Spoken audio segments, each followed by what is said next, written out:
Now, as gunshots echo across the wind-swept, snow-covered reaches of the wild Northwest, Quaker puffed wheat and Quaker puffed rice, the breakfast cereal shot from guns, present the challenge of the Yukon.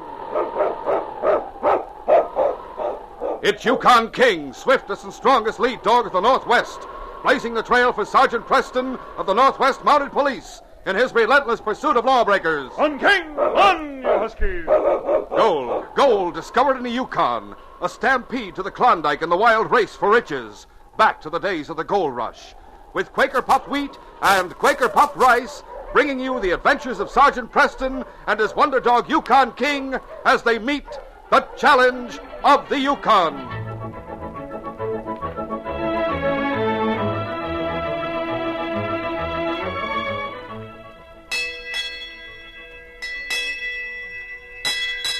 Fellas and girls, long hours at school or playing football or games calls for a hearty breakfast. Tomorrow, make yours a breakfast of delicious Quaker puffed wheat or Quaker puffed rice with milk and fruit. Quaker puffed wheat and Quaker puffed rice furnish extra health benefits of restored natural grain amounts of vitamin B1, niacin, and iron. What's more, these ready-to-serve king-size kernels of premium wheat or rice are shot from guns to make 'em crisp and tender. They're delicious. Yes, try 'em. You'll say, here's the breakfast we like to eat. Quaker puffed rice. Or Quaker puffed wheat.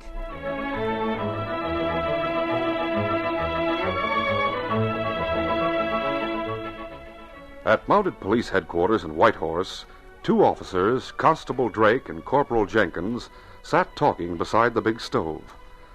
The subject of their conversation, a big black dog, lay at the younger Mountie's feet, and Constable Drake smiled down at him as he told Corporal Jenkins about him. Well, Shadow's a little too big to use with the average dog team. Well, what breed is he anyway? He's half wolf and half Newfoundland. Shadow. That's certainly a good name for him. He never lets you out of his sight. You ought to meet Sergeant Preston. He's up in Dawson City. He has a dog that's just as faithful as Shadow. You mean King? Mm-hmm. Of course, I've heard of both of them. They're almost a legend in the force. Yeah, I'd like to see that dog of Preston's. They say he's a wonder. You'd have a lot in common with Preston. Well, maybe he'll get a trip north one of these days. Well, I doubt it. Until we clean up Soapy Smith's gang, we haven't enough officers here in Whitehorse. Like to have an assignment up there, though. It's rough country, Drake. But it's interesting. Can one of you officers come with me right away? I just found old Jim Patterson out in his cabin at the edge of town. He's dying, I think. Oh, what's that? Somebody robbed him and must have gone off thinking he was dead. Jim Patterson? Yeah. Well, of course. I'll be right with you, Jake. You're off duty, Drake. You don't have to go. I'll go with you anyway. I like old Jim. Come along, Shadow. Is Jim conscious at all? He's trying to talk, but I didn't wait to get what he said. I headed straight for here. As the two men bent over Jim Patterson in the small cabin at the edge of town, they knew he was dying. The old prospector recognized Constable Drake and made a supreme effort to tell him something. Hey, the man. Take it easy, Jim. You're going to tell me who did this?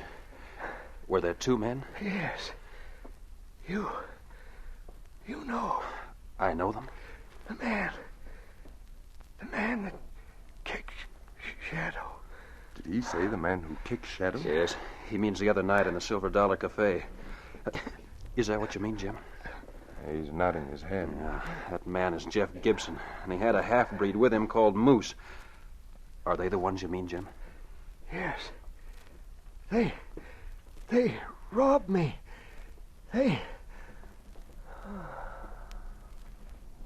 Jim. Is he gone, Corporal? He's dead. Yeah, poor Jim. Why are these men he was talking about, Drake? They were newcomers in town.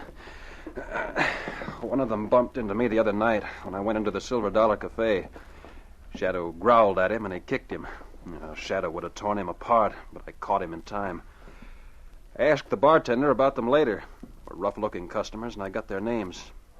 Jim was sitting at a nearby table. Would you know the men if you saw them again? Of course. Uh-huh.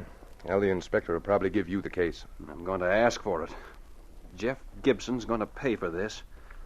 And Shadow has a debt to settle with him, too. About a week later, up in Dawson City, Sergeant Preston of the Northwest Mounted Police entered the office of Inspector Grayson. Beside the Mountie, a big gray dog walked quietly and stood at Sergeant Preston's side as he stopped before the inspector's desk. Good morning, Sergeant. Morning, sir. Hello there, King.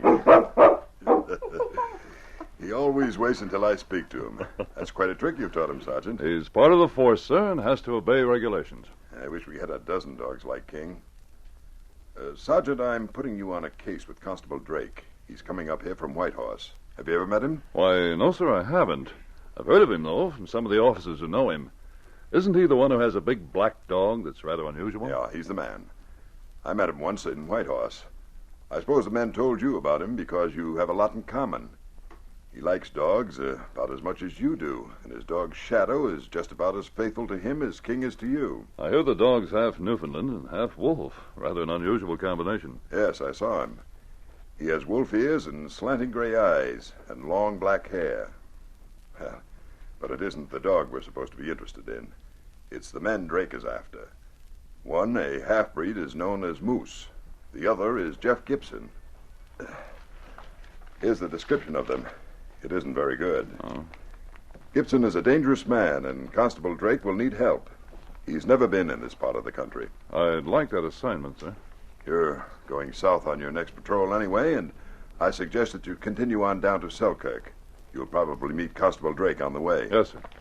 And keep an eye open for Jeff Gibson and Moose. They're in this part of the country somewhere. Constable Drake knows them by sight. We'll get them, Inspector. Won't we, King? As Sergeant Preston proceeded south toward Selkirk, two men many miles away were headed north on the same trail. Jeff Gibson and Moose plodded along wearily on foot, carrying their packs on their backs. As they walked up a steep slope, Moose, the half-breed, stopped suddenly. No can go much more. Be tired. We'll camp at the top of this hill. I'm tired, too. Now, come on. It's bad our dogs get loose. I told you to fix the harness. It was all your fault. We'll get a team somehow. Don't lose time. Maybe mounted police after us already. Quit yapping. I'm not afraid of the mounted police. Maybe Jim Patterson not die. Maybe him tell we rob him. Maybe you're crazy, too. There. Here's the top of the hill. Better stop up here while we eat. You can see the whole trail for miles. Look, down there. Dog team come. Yeah, coming fast, too. Get behind that rock. Yeah, that's a big team. Just what we need. Say, wait a minute. What's wrong? Look at that big black dog. It isn't hitched with the team. Huh? It looks like that Mounties dog. The one that went for me in the cafe the other night. Look how big it is. You think maybe that Mountie? I know it is. I'd know that black cur of his anywhere. No wonder that's a big dog team. It's Constable Drake, and he's alone. We better hide off trail. Hide nothing. I'm waiting right here behind this rock till he gets close enough to shoot at. You not kill Mountie that bad, we get caught. Nobody will find him. Now, get a good beat on him from here. You get him. Wait a minute. Let me get a beat on that big black dog. You hit dog, too. Come on, Moose. We're getting ourselves a dog team of supplies. Sure was nice of Constable Drake to come along just when we needed him. He didn't think he was this close on our trail. Maybe him not dead. Moose and Jeff hurried to the side of the fallen man. Jeff crouched and examined the bullet wound, then looked up at Moose and grinned smugly. He's dead, all right. I knew I didn't miss. We take team and go now. No, we're going to bury him first. I don't want him found. You know what it would mean if they found a dead Mountie. Ground too hard, bury him. It take long time. We'll cover him with branches and snow. There's a shovel and pick on a sled. Say, wait a minute. Huh? I got an idea. Drake is just my size. What you do? I'm going to change clothes with him. You dress like Mountie. Sure. It'll be a lot easier traveling as a Mountie. And you can be my guide. We'll say we came all the way from Whitehorse, chasing two criminals called Jeff Gibson and Moose. Nobody around here will even suspect us. Go on, start getting branches and digging while I change clothes with him. Get that pick off his sled. We bury dog, too. No, we gotta hurry before someone comes along. Nobody will worry about a dog, but a dead man is something different. Go on now, hurry. Soft flakes of snow were falling as Sergeant Preston drove his dog team along the trail towards Selkirk the following day. He was accompanied by Jean Duquette, a trapper he had met on the trail that morning. Me, I am lucky to meet you, Sergeant. Them fur, they are heavy to carry all the way to Selkirk. Glad to give you a lift, Gene. The snow keeps falling much longer. We'll be lucky to get there ourselves. We have made good time since morning. Yes, about time to stop and eat, though. What is wrong with King? Whoa! Hi-yo, you must see something off the trail there. What is it, boy? Snow's so heavy, I can't see anything. He go off trail. I'll see what it is. Where are you, King? There he is. There's a black dog lying there. Here, King. Stay back, boy. That black dog. He is hurt, no? Too weak to get up. Oh, hello there, fellow. Look, he has a bullet wound across his head. Yes, it does look as if a bullet had creased his skull. Steady, fella. I won't hurt you. He find himself soft place to lie. These branches, all covered with snow. Yes, he doesn't seem to want to leave. He is different-looking dog. I have never seen one like that. Looks as if he might be part Newfoundland and part wolf. Gene, this must be Constable Drake's dog. The man you tell me about? The one you are to meet? Yes, look. Gray eyes, wolf ears, long black hair. Well, maybe that Mountie, he think he is dead and leave him. Constable Drake would never do that. This dog's a pet. Something must have happened to the constable. Gene, we're going to see what's under this pile of branches.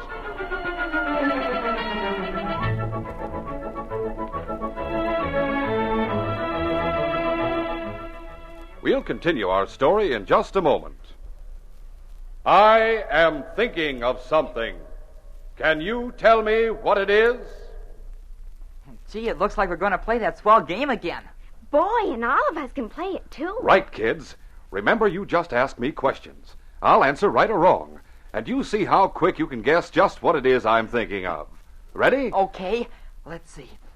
Is it something famous? Right you are, Billy. Oh, gosh, it wouldn't be Quaker puffed wheat or Quaker puffed rice.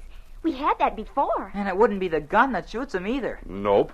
Does it have anything to do with Quaker puffed wheat or Quaker puffed rice? Yep, very much so. Boy, this is tough. Well, here's a tip. What's your favorite color? Mine's red. Mine's blue. Red and blue. Does that remind you of anything? Oh, sure. The red and blue Quaker package. That's close, Sandra. Actually, what I'm thinking of in particular is something else right on the front of every package of Quaker puffed wheat and Quaker puffed rice. Oh, now, Billy, don't look so discouraged. Cheer up. Smile. Gee, I got it. It's a smiling Quaker man on the package. Right, kids. I was thinking of the smiling Quaker man on the front of every package of Quaker puffed wheat and Quaker puffed rice. And when you fellas and girls want the swellest tasting breakfast ever, think of delicious, ready-to-serve wheat or rice shot from guns. And when you want the original Quaker puffed wheat and Quaker puffed rice, there's only one way to get these crisp, tender, king-size kernels exploded up to 8 times normal size. Ask for crisp, fresh Quaker puffed wheat and Quaker puffed rice. They're never sold in bags or bulk. Yes, always remember to buy the big red and blue package with the smiling Quaker man on the front. He's your guarantee that you're getting the one and only Quaker puffed wheat and Quaker puffed rice.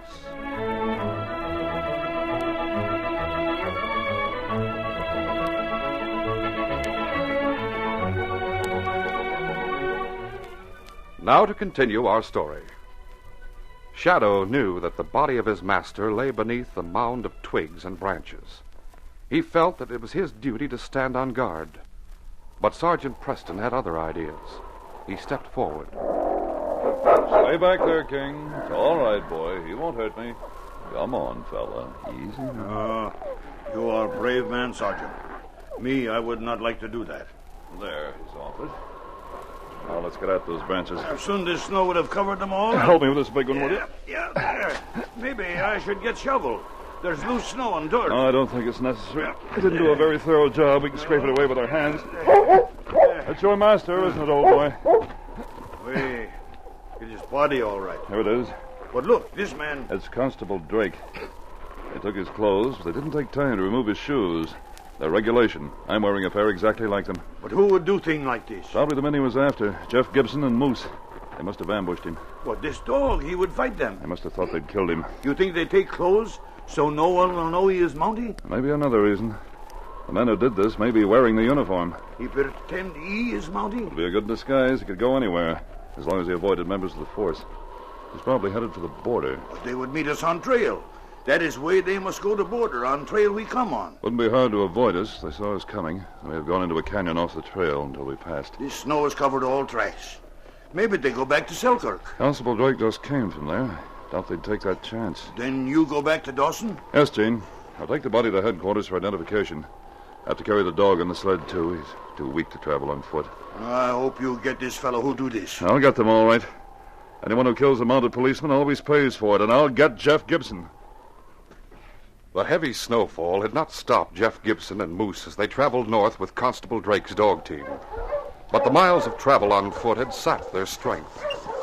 As they neared the town of Deer Creek, they could think only of warmth and shelter from the rising wind.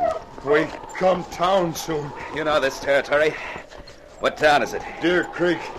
It's not far from here. Is it very big? Just trading post and few cabins. That ought to be a good place to stop. It's getting dark.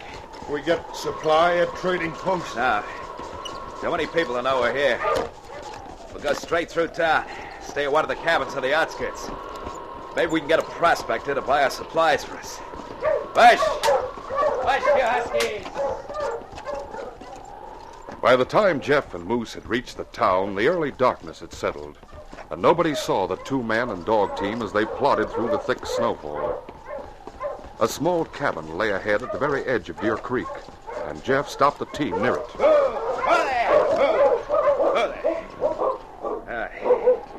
Here's a good place. It's a good distance away from the other cabins. You think we can stay here for a night? We can with this uniform. You feed the dogs, Moose, and get them fixed up for the night. I'll handle this. Who are you? Constable Drake of the Northwest Mounted Police. Oh, a Mountie, eh? Come in. You're just in time for supper. Take off your park and sit down beside the stove and warm yourself. Thanks. My guide is feeding the dogs. There's a blizzard coming up. Thought maybe you'd put us up for the night. I sure will. Anything I can do for the Mounted Police, I'm happy to do. Say, I can't remember seeing you around here before. You a new man? Well, I came up from Whitehorse. This is my first trip up here. We're on the trail of some criminals. We don't want people to know we're here.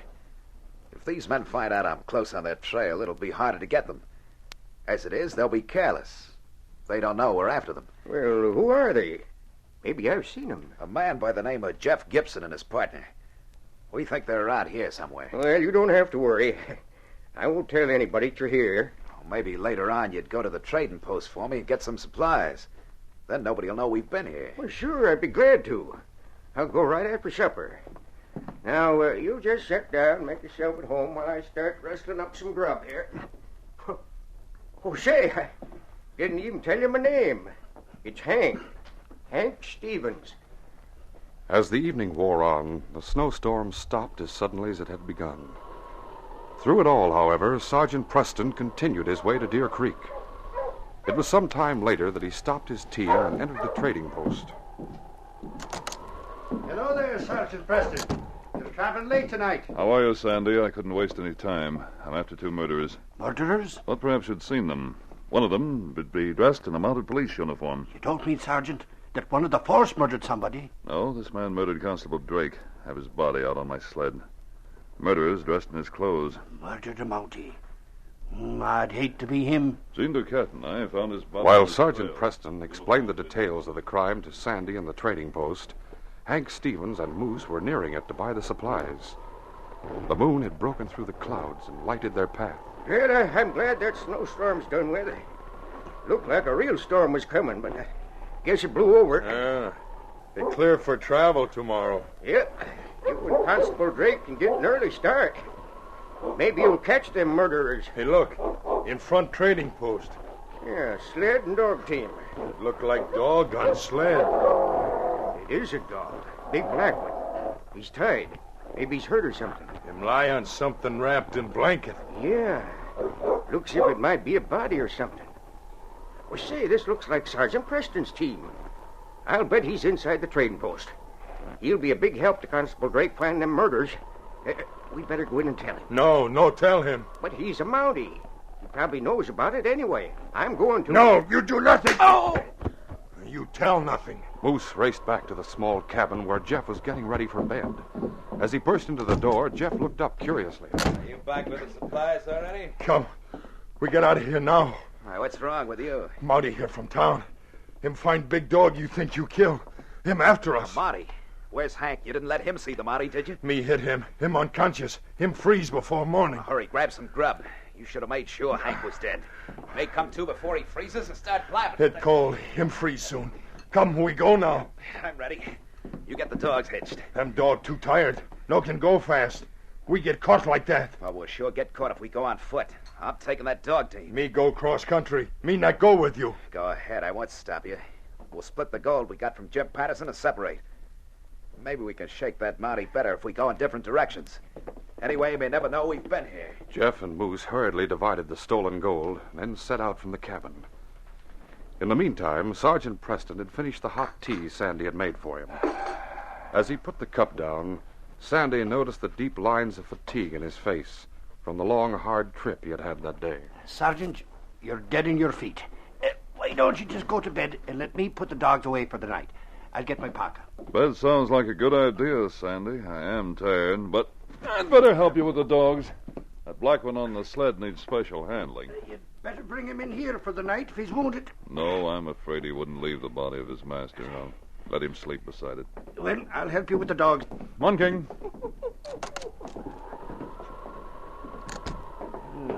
The moon's out. Temperature's still pretty low, though. As King came out of the trading post with the sergeant, the scent of blood came to his nostrils. As he turned the corner of the building, he found the unconscious form of Hank Stevens.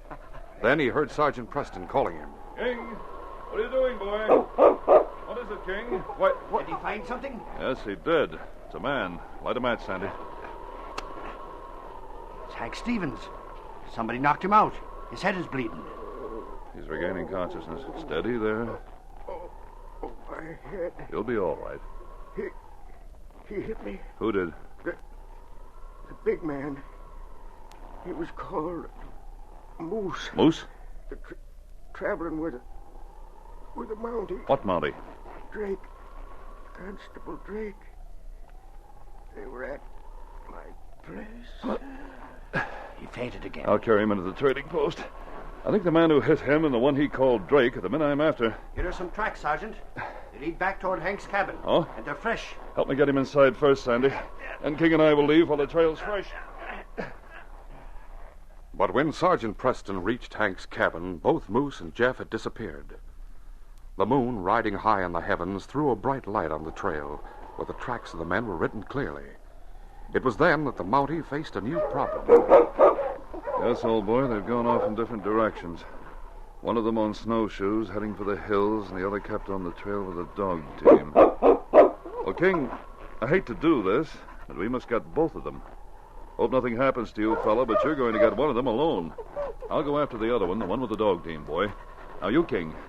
These tracks. Get him, King, and hold him. Guard him, boy. I'll find you. Get him! On, King! On, you huskies! Rush! Rush on! It was almost an hour later that a dark blot on the white snow of the trail ahead made the Mountie slow down, leave his team, and approach on foot. It was a sled and team, the dogs lying exhausted in the snow. Just as Preston bent over the sled, there was a spurt of flame from a thicket about 50 yards away. A bullet whistled close to the Mountie's ear. In a split second, Sergeant Preston's gun answered. A crash of branches told him he had hit his mark. Cautiously, he approached, his gun held ready. But Gibson lay motionless in the snow until the Mountie bent to see how badly he had been hit. Then the outlaw turned quickly and his gun came up. I'll get you. Wait! Preston felt the gun's flame brush his cheek. Taken completely by surprise, he was off balance. He threw himself to one side. Playing possum, eh? Tell you. Jeff Gibson fired again. Then Preston's gun barked. One bullet tugged at the Mountie's tunic, but Preston's shot was true. It hit the other's shoulder with sledgehammer force. Jeff's arm was numb and helpless. His gun fell to the snow. That was a good trick. It nearly worked. I give up. You, Jeff Gibson? Yes, you know I have. Oh, my shoulder. Don't kill me. I'll tell everything. I won't kill you. The law will take care of that. I arrest you in the name of the Queen. My shoulder. I'll bring my dog sled here and take you back to town. Hurry up. In the meantime, King raced after the man his master had told him to catch. His silent gray form streaked over the snow like a shadow. And Moose, though he turned now and then to look over his shoulder, was sure he was not being pursued. Silently and swiftly, the great dog King closed the gap between them. And then, with a roar, he leaped at the half-breed's back, knocking him to the ground. Get away! Stop, you devil! Help! Where's my gun? Desperately, Moose reached for his gun, but King's great jaws closed over his arm. No! My arm! Let go! Stop, you! The great dog King had learned his business well. Careful training had taught him how to handle a gunman. He increased the pressure of his jaws on Moose's arm until the outlaw dropped his gun. Then King relaxed the arm and stood with bared fangs close to Moose's throat. Paralyzed with fear, the big man lay still. The slightest movement brought a warning growl. No, no! Sweating with terror, the killer lay motionless and helpless. Time passed slowly. King wondered how long he must remain here on guard, but he didn't relax his vigilance. And then at last, as the moon was sinking behind the hills, Sergeant Preston approached over the clearly defined snowshoe trail that led from town. The Mountie was a welcome sight. Well, old fellow, you did it. Good boy, King. Long wait, wasn't it? Take dog away. All right, King. Back, fella. Let him up. I have his gun. Get up, Moose. You're under arrest. Your partner's back in town. My feet. I'm almost free. Get up and start walking. That will thaw them out. Keep dog away. That dog's staying right behind you. Your partner had some of the gold that was stolen from Jim Patterson. I suppose you have the rest. Yes. The charges against you are robbery and murder. That dog. You couldn't get away from him, Moose. He's a member of the Northwest Mounted Police. Good work, King. When we get back, you can tell Shadow that you got your man, and that this case is closed.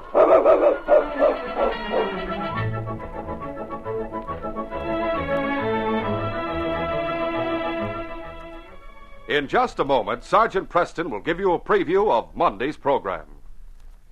Here's how Mother can make your family a breakfast-happy family this coming weekend. Be sure to order Quaker puffed wheat and Quaker puffed rice. Just one bowlful of this swell-tasting, ready-to-serve cereal shot from guns, and you'll say nothing tastes so swell, except maybe 2 bowlfuls. But mind you, to get the original crisp, fresh wheat and rice shot from guns, always buy the big Quaker red and blue package. Quaker puffed wheat or Quaker puffed rice is never sold in bags or bulk. These radio dramas, a feature of the Challenge of the Yukon Incorporated, are created and produced by George W. Trendle, directed by Fred Flowerday, and edited by Fran Stryker. The part of Sergeant Preston is played by Paul Sutton. They are brought to you every Monday, Wednesday, and Friday at the same time by Quaker puffed wheat and Quaker puffed rice, the breakfast cereal shot from guns. Listen Monday when Sergeant Preston and Yukon King meet the Challenge of the Yukon in the adventure of The Second Chance. How would you like it if you were faced with the necessity of tracking down and arresting one of your best friends? Well, that's what King and I thought we'd have to do after the robbery on the Christmas River Trail. We were wrong. Instead of a friend at the end of the trail, we found the smoking 6 guns of a pair of desperate killers. Be sure to hear this exciting story Monday. Till then, this is J. Michael wishing you goodbye, good luck, and good health from Quaker puffed wheat and Quaker puffed rice. So long.